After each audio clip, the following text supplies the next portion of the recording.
All right, so this is my Miss Marvel episode 5 review, and it started off with a bit of a backstory.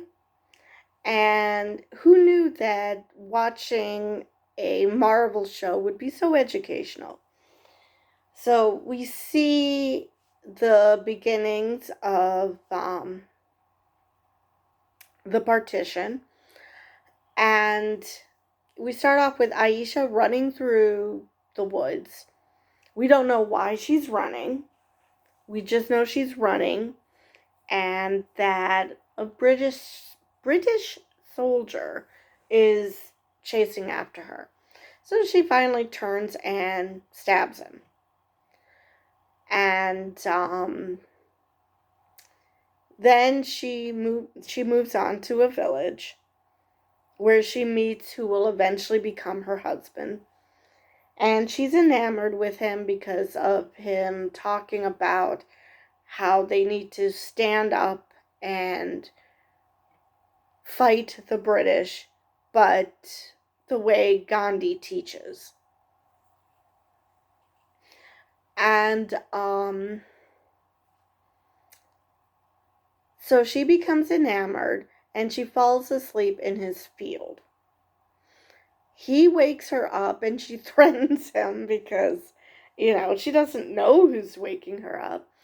And he makes light of it. So this proceeds to give us a montage of her life with him.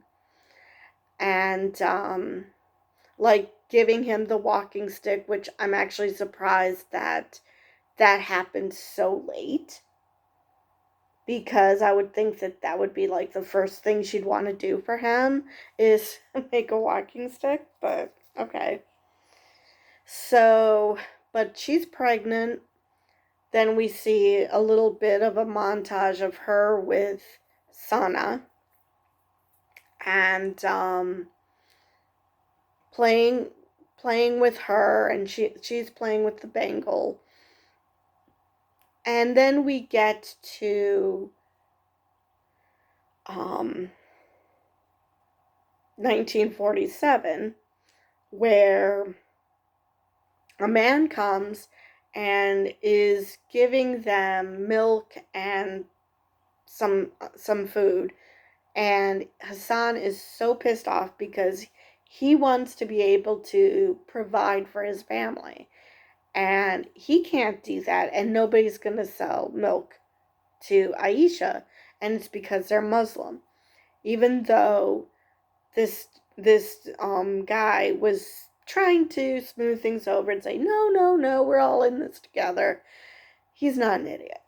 So he's upset. And then as Aisha is going to close the door after him, she sees Najma. So, and you could see the look on her face. She was not happy to see her at all. So, she goes to confront her, and Najma is like, oh, this is where you've been hiding. We thought you were dead, and, don't you want to go home? She's like, yeah, I have the bangle hidden. I'm going to have to, dig it out. It's going to take a while. But she's not happy to see her at all. Now, it could be just that, she has this family and she doesn't want to leave them. Or there could be another reason why she was running. Maybe she knew that in order to go home, that this could cause destruction of this world, which makes you wonder even more, why were they here to begin with?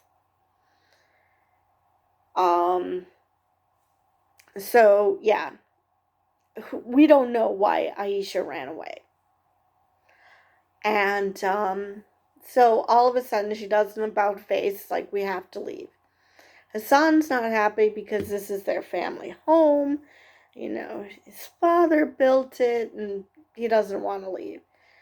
But she assures him, you see all the bloodshed, you see how crap things are getting. We need to get out of Dodge. So, but in reality, she wants to get away from Najma.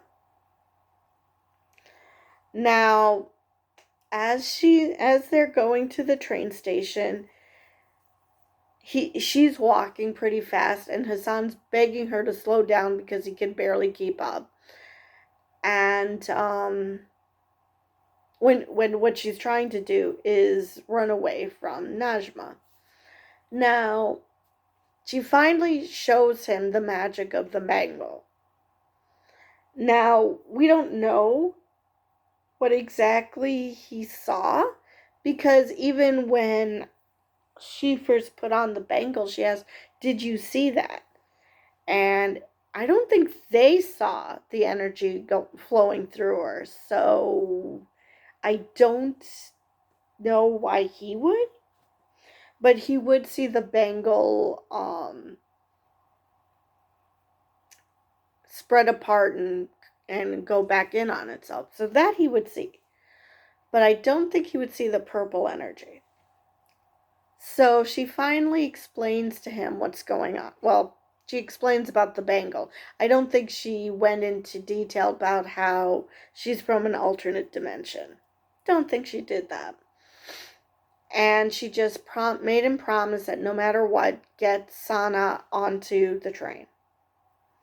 So he promises, and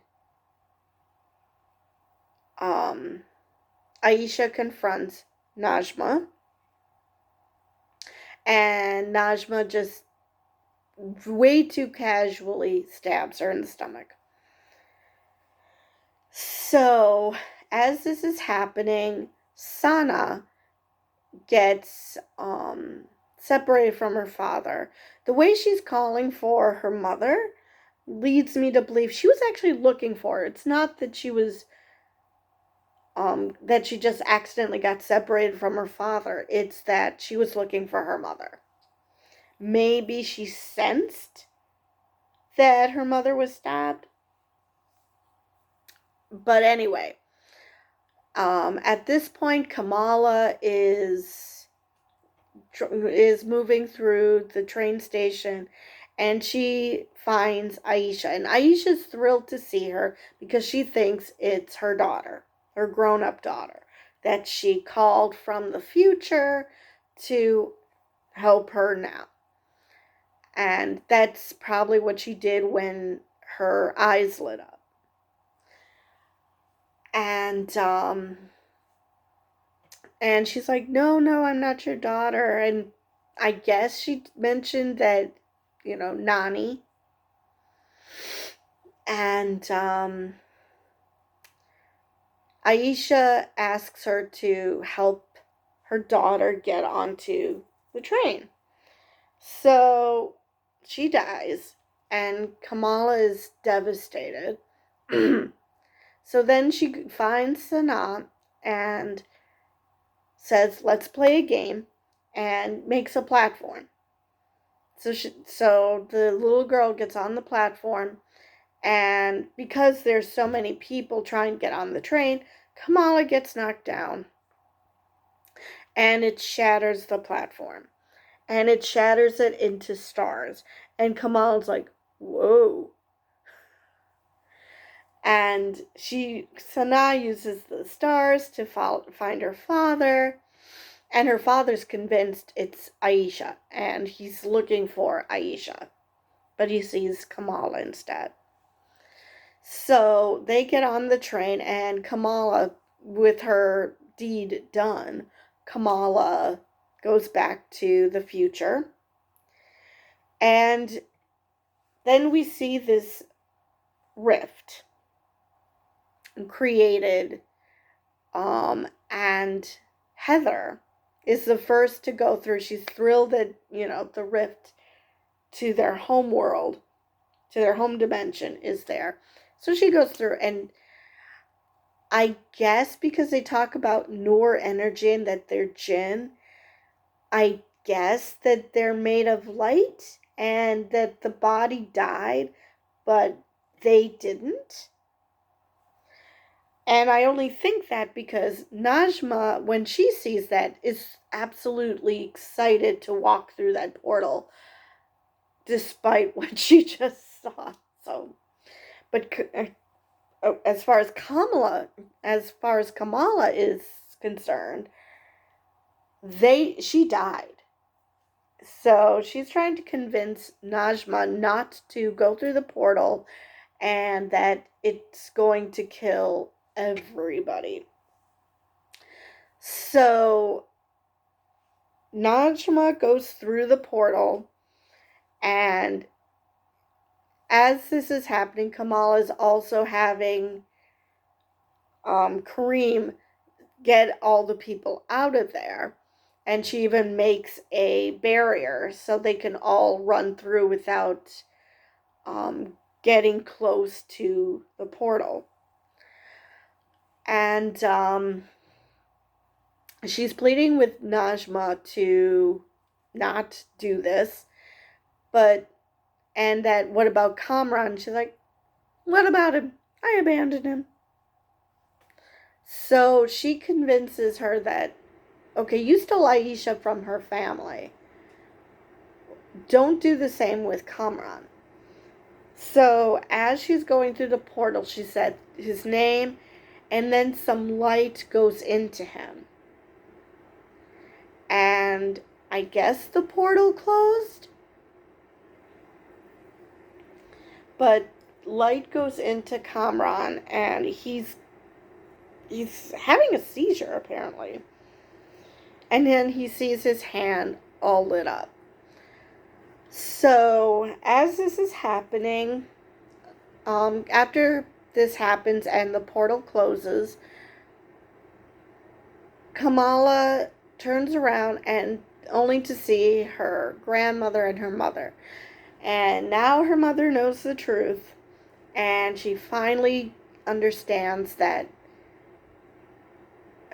the stories her mother was saying were true. So, and she seems totally cool with it. And Kamala says goodbye to Kareem, and to basically tell us you're not going to see Kareem in the U.S. He basically says, I'm sure there are warrants out for my arrest. So yeah, we're not going to see Kareem in the U.S. anytime soon. Which is too bad because I liked Kareem. So, oh well. Maybe they'll find a reason to go back to Karachi and so we can see him again. So he gives her his scarf, his red dagger scarf, and they say their goodbyes, and then Kamala goes home with her mother and grandmother, and so they're looking at old photos of Kamala's mother. It's just like, hey, do you know who that is? And Kamala's like, I have no clue. That's your mom when she was your age. And Kamala's like, what is happening? Because let's face it, kids don't think of their parents in that way. They don't think that their parents used to be teenagers. You know, they're just parents. They're just there. They exist. So, yeah, they were having a lot of fun going through old albums, and her mom saying how she's holding on tight because she doesn't want to let go of her yet. You know, she knows that she's grown up and that she's not a little girl anymore, but she's just not ready to accept it. So while this is happening, Bruno is taking out the trash at the Circle Q. And Kamran finds him and he says, I don't know where else to go. So, and he's still calling him Brian. So Bruno's so not into this. He's so not liking this because he doesn't like Kamran. Why doesn't he like Kamran? Because he's freaking jealous. And, jealous people are stupid. So, they go up to his room, and Kamran showed just what a complete and absolute moron he is. So, Bruno was being way too kind that he was calling him Brian on purpose. He's just an idiot. So, a sweet idiot, but an idiot. So, because there was this Argon sign, which I didn't catch at first, and then I was watching a review video from Emergency Awesome, and then they showed the text. It's like, oh, of course, Argon. Okay. Well, that makes sense. So that was a cute joke. And then Kamran made some stupid comment. Oh, that's my favorite element too. It's like, really? Okay. And then he sees the poster of Nikola Tesla, and he's like, oh, you like cars too?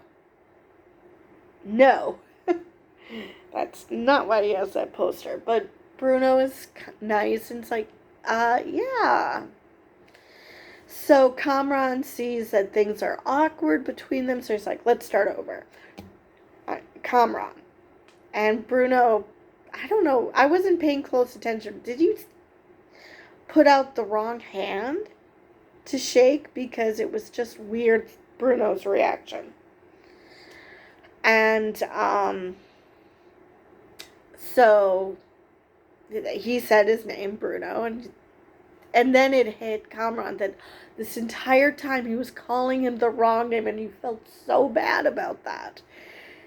But Bruno was being nice, and it's like, no, that's okay. I mean, he still kind of got in a swipe at Kamran, but at the same time, he was trying to smooth things over and say, no, it's okay. And Kamran is freaking out that his mother was going to come after him. I don't know, maybe the attack of light made him think that. But, that does make me wonder if they are light-based like that, and she sent some, I don't know, for essence or her power or whatever into Kamran. Why did they need the bangle? Why were they threatening people? Why did she kill Aisha? Why did she try to kill Kamala? Why didn't they just do it themselves? But, like I said, it makes you wonder why they came to this dimension. Why couldn't they go back? What was happening with all of that? Now, Damage Control finds Kamran and a drone, and he sees the drone. He tries to use his powers to destroy the drone. Well, the drone decided to destroy the entire Circle Q. So, now his grandparents don't have a place to live. Neither does Bruno, but at least he's going to Caltech. He'll have a place eventually. Now, before they destroyed it, Bruno points out that your mother's not coming back because she abandoned you. It's not the way things work. And so then he mentioned that his parents are gone. And now I know in the comics that his parents are druggies, and that's why he was living with his grandparents. So I don't know so that still doesn't say whether they're alive or not. So I don't know if they're still going with that backstory, that's why Bruno is living with his grandparents. And, so yeah, now they need a place to live. So I don't know if everybody's just going to move to California when Bruno starts at Caltech, or what's going to happen with his family. But that's how it ends. So I still have questions why were you here to begin with if it was such a chore to get back home. I mean, you would think if you're going to go somewhere, you would make sure you could get home first. So I don't know, did they say they were exiled? I really don't remember. So yeah, one episode left, so I'm looking forward to it. And I'm also looking forward to Kamala, because all the pieces are there. Even her necklace turned into like a lightning bolt, which is what she has on her chest. So all the pieces are coming together for her costume. So I'm looking forward to her wearing her new costume. I'm thinking that now that the mother knows, I'm thinking that because, things happen with her like that. Oh, come on. My clicker isn't working. There we go. I'm thinking that she's going to be the one to sew her costume. Not because Kamala doesn't know how to sew. She does know how to sew. But it's been established she's not good at it. So I'm thinking, and her mother is like, it's just crazy. I thought it would be more of a running joke with her that, someone asks for food or whatever, and, a second later she's got it. So I'm predicting that she's going to be the one to make Kamala's costume. And I don't know. Hopefully, so far, Kamran seems to be the same sweet boy he was before. So whatever his mother did doesn't seem to have changed his personality. So I hope that doesn't change. But I do know in the comics he's more of an anti-hero. So I don't know if over time this doesn't change his personality, or because I don't know exactly what she did. If it was part of her life essence, or if it was just powers, or because they're jinn. It's something about the Noor, which is light. So I don't know. I'm confused. But it's going to be fun to see what they're going to do next episode, and how that's going to lead into the Marvels, which is the next Captain Marvel movie. And it'll give us a better idea of what the plot's going to be.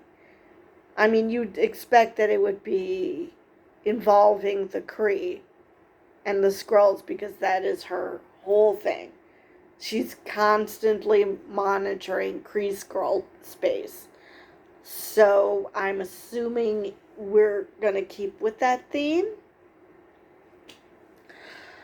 I think that's all I have for this episode. So I will see you guys next time.